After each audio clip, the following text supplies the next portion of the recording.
America में ब्याज दर घटने की संभावना, मिडिल ईस्ट में तनाव और अमेरिकी डॉलर में आई नरमी की वजह से विदेशी बाजार में कच्चे तेल की कीमतों में तेजी देखी जा रही है। ब्रेंट क्रूड का भाव बढ़कर $81 के करीब पहुंच गया है। मिडिल ईस्ट में तनाव की वजह से लाल सागर के रास्ते कच्चे तेल की सप्लाई बाधित होने की आशंका है। इसके अलावा अगले साल अमेरिका में ब्याज दरें घटने की उम्मीद बढ़ गई है, जिस वजह से कच्चे तेल की कीमतों को लगातार सहारा मिल रहा है। सबसे पहले सर, ये जो लाल सागर का तनाव है, इस पर चर्चा करते हैं। शिपिंग इंडस्ट्री में क्या क्या तैयारियां चल रही हैं अब इस तनाव को लेते हुए? तो लगातार बढ़ता जा रहा है। 3 बड़े घटनाक्रम पिछले 24 घंटे के दौरान हुए। पहला घटनाक्रम हुआ कि जब लाल सागर में हूती विद्रोहियों ने लाल सागर और स्वेज से लेकर अरब सागर के बीच में ड्रोन के हमले किए। उसके बाद दुनिया की 3-4 बड़ी शिपिंग लाइंस हैं, जिसमें मार्क्स है, जिसमें मेडिटेरियन की शिपिंग लाइंस हैं, इन्होंने अपने जहाज़ों का परिचालन बंद कर दिया और इस जहाज़ों के परिचालन के बंद करने से पूरी दुनिया की सप्लाई लाइंस डिस्टर्ब होने लगी। उसके बाद अमेरिका की तरफ से इस मामले में दखल दिया गया। अमेरिका की तरफ से हूती विद्रोहियों के ड्रोन्स पर हमले किए गए। उसके बाद अभी सुबह तक एक खबर आई कि जो डेनमार्क की सबसे बड़ी शिपिंग लाइन है मार्क्स, वो अपना संचालन शुरू कर रही है। पर 2 और शिपिंग लाइंस अभी इस संभावना को समझने की कोशिश कर रही हैं कि लाल सागर से सामान को ले जाने में कितना बड़ा रिस्क है।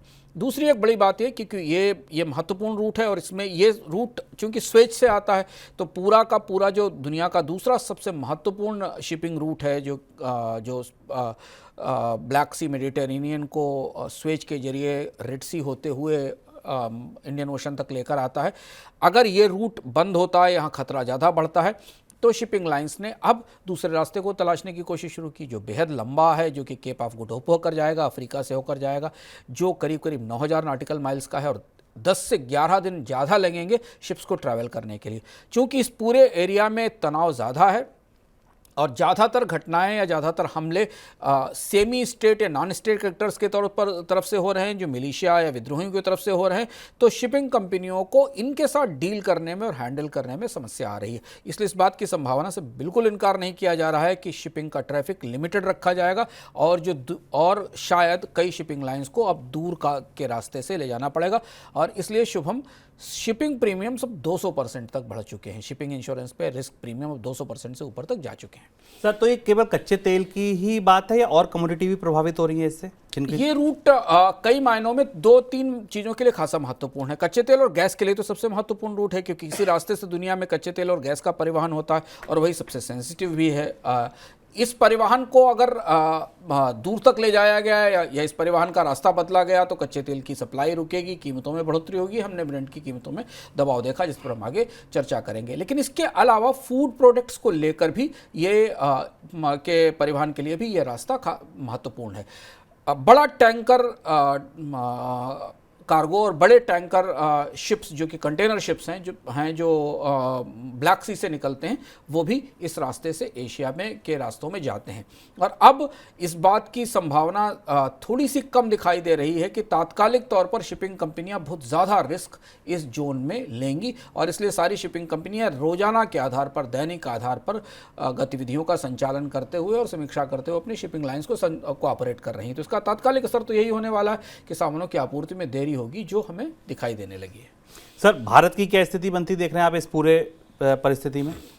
भारत के दरवाजे तक ये युद्ध पहुंच गया है। अगर आप परोक्ष रूप से माने तो भारत के 2 जहाज़ों पर हमले हुए हाल फिलहाल में, और इसके बाद एक टैंकर था जिस पर हमला हुआ और एक केम प्लूटो जो करीब करीब गुजरात से थोड़ी दूर के तट के पास, जिस पर हमला किया गया, और इससे पहले एक और जहाज़ था जिस पर हमला हुआ। इसके बाद भारत को अपनी नौसेना को सक्रिय करना पड़ा। भारत ने अपने 2 वारशिप्स अरेबियन सी में भेजे और वहां अपने जहाज़ों की सुरक्षा शुरू की। तो चाहते ना चाहते ये जो मध्य पूर्व का युद्ध था, ये भारत की दहलीज तक आ गया। प्रत्यक्ष रूप से भी आ गया, परोक्ष रूप से इसलिए आ गया क्योंकि इसी रास्ते से भारत को मिलने वाली नेचुरल गैस आती है और इसी रास्ते से भारत को मिलने वाला तेल आता है। और इसके अलावा यूरोप से आने वाली कई सप्लाईज आती हैं। कंटेनर्स, जो शिप्स आते हैं, जो कंटेनर शिप आते हैं, वो भारत में कई चीज़ों को उतारते हैं और ट्रांजिट के तौर पर यहाँ से सामानों को ले जाते हैं।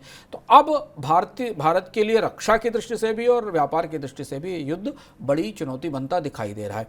एक चीज़ और ध्यान रखना जरूरी कि भारत की दूसरी चुनौती है कि यही जोन ऐसा है जिस जोन में भी इतनी ज़्यादा सक्रियता है सुरक्षा संबंधी चुनौतियों की कि यहीं पायरेट्स की एक्टिविटी भी ज़्यादा है। तो अफ्रीकन एरिया से लेकर और मिडिल और अरेबियन सागर तक और इंडियन ओशन के इस हिस्से में पायरेट्स की एक्टिविटीज़ भी तेज़ी से बढ़ी। आपको याद होगा, हमने आपको बताया था कि भारत के डायरेक्टर जनरल ऑफ शिपिंग ने सारी शिपिंग कंपनियों को विस्तृत रूप से इस बात की चेतावनी दी थी कि इसी क्षेत्र में अब पायरेट्स की गतिविधियां भी बढ़ना शुरू हो गई, खासतौर से सोमाली पायरेट्स की। ये पूरी तस्वीर भारत के लिए के इस हिस्से में आपूर्ति को प्रभावित करने का संकेत दे रही है। और अगर रेड सी के इलाके में गतिविधियां और ज़्यादा गर्म हुई, क्योंकि ऐसा लग रहा है कि यमन और हूती विद्रोहियों के पास जिस तरीके के हथियार हैं, उनके पास जिस तरीके के ड्रोन हैं और जैसे वो समुद्री ट्रैफिक को निशाना बना रहे हैं, अगर ऐसा होता है तो फिर कई महत्वपूर्ण चीज़ों की सप्लाई लाइन प्रभावित हो सकती है। सर, कुल मिला के अब आपने बताया कि तमाम परिस्थितियां बन रही हैं और जो सबसे ज़्यादा कमोडिटी जिन पर असर है वो क्रूड और नेचुरल गैस है। तो क्रूड अब यहाँ पे $81 के आसपास कारोबार कर रहा है। क्या लगता है आपको भविष्य में क्या संभावना बनती दिख रही है? अभी स्पष्ट रूप से क्रूड को लेकर पर सीधा कोई बड़ा हमला ऐसा नहीं हुआ है, लेकिन क्रूड पर जो इंश्योरेंस का प्रीमियम है शिपिंग कंपनियों पर, टैंकर्स पर, वो बढ़ा हुआ है।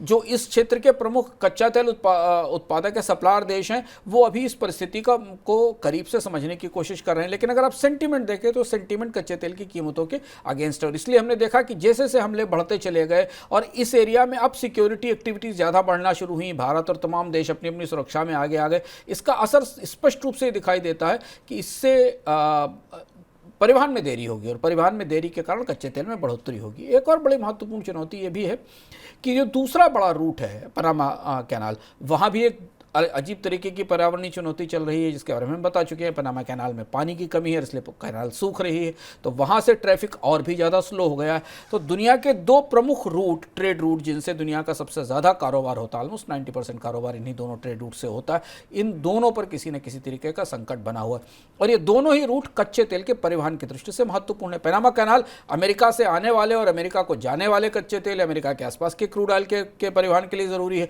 और स्वेज, रेड सी और अरब सागर और का जो हिस्सा है वो एशिया को जाने वाला जो क्रूड है और एशिया के हिस्सों में जो गैस की सप्लाई है उसकी दृष्टि से महत्वपूर्ण है।